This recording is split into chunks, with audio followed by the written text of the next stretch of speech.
So the weather's a lot better today. Sun's actually just gone in behind a cloud. I think it's going to come out in a minute, but hasn't been raining at least. Here it comes.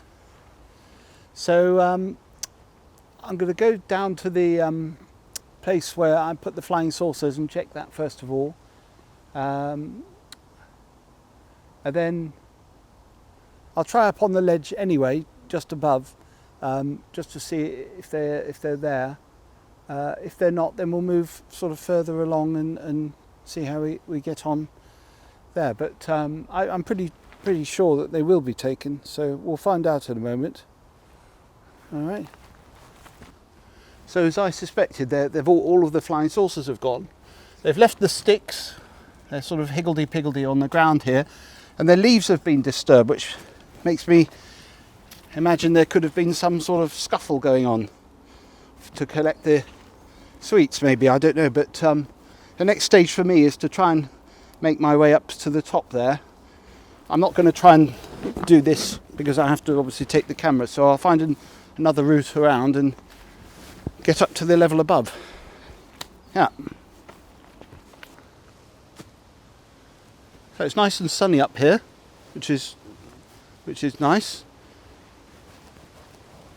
I haven't seen anything particularly that stands out as signs that they've been here, but I've only just got here. So, and there's lots of white mushrooms around. It's a shame I didn't bring the hooker stick, because they would have worked fine on these, because they're much larger heads. These are more common and they're still growing, so that's probably why they haven't been taken.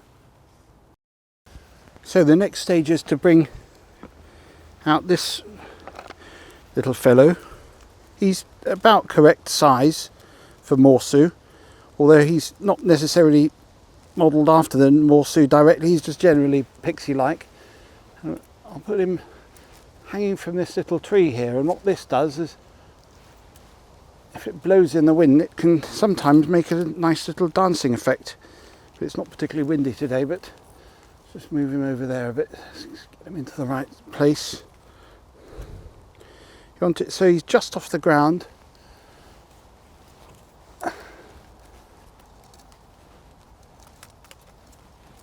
Like that. That should hold. He's just a little bit too high, so bring him down a little bit there.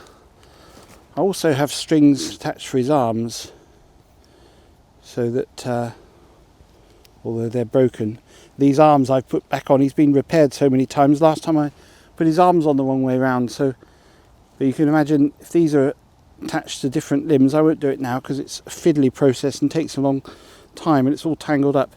But these are attached to different limbs, and as the wind blows, he can do a bit of this dancing. And the Morsu know that he's not real, but it's still enough to draw them to check him out and see what's going on. So I'll finish tying him up, and then I'll show you when it's finished.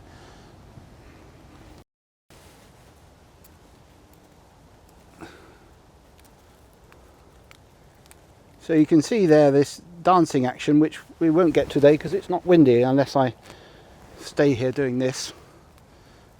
But obviously I can't do that. But the reason why I put him here, as I said, is not to make them believe that he's real. It's just to draw them to a particular area, and that's why I do it. So I'll leave him there and we'll see how we get on.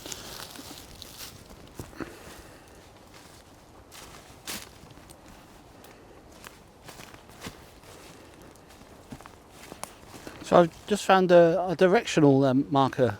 I just call them directionals. Let's just turn the camera around, and it's just there. So it focuses in on that. You can see there's configuration of sticks. The longer one indicates a direction of travel, and this would have been laid by a member of the Morsu to show others where they were going. So coming from up there, and then carrying on down behind me, there's a longer stick here which goes across, and that indicates the time, so that would be pointing at the sun. over there. That would have been evening. And this shorter one, I've never really worked out what that is. But so that's an interesting thing to find. Not uncommon, but it shows that they were here, and that probably was last night, I would imagine. Looking for me down, because it's pointing down to the ledge where we came up from. So there's one just up here. If I just move the camera up, can you see there, just sort of centre of frame, and he's looking quite relaxed. He was watching me a moment ago. Oh, where's he off to? He's probably, there's none others around. Yeah. So he didn't seem too bothered by my presence. He was looking at me, and it didn't cause him any alarm. So I'll keep my eyes peeled on the top, but I'm hoping really that they're going to come down, and I'd like to get a shot of them next to the puppet. So we'll just wait and see. They're not coming down to see the decoy puppet, so it's only been a couple of hours, but I'll stay down here a little while, but then I think I'll move up to the top.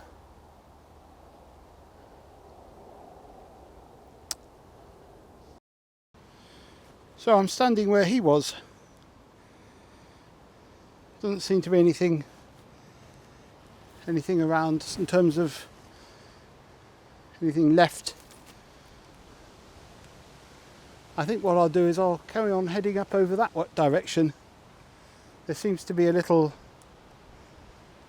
natural pathway going that way, so it's as good as any. There's also one just down here, but that goes up and over the hill. So I just saw another one. It could have been the same one. It was just a brief glimpse. Just went down here. This is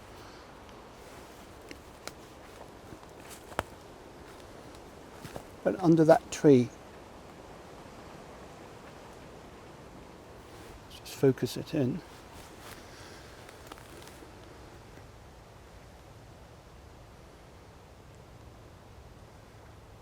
Can't see him now.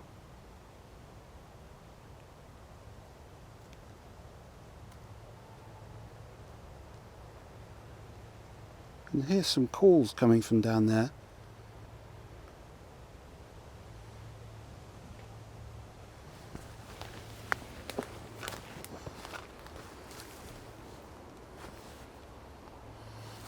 Don't want to unnerve them by approaching if it's a settlement, so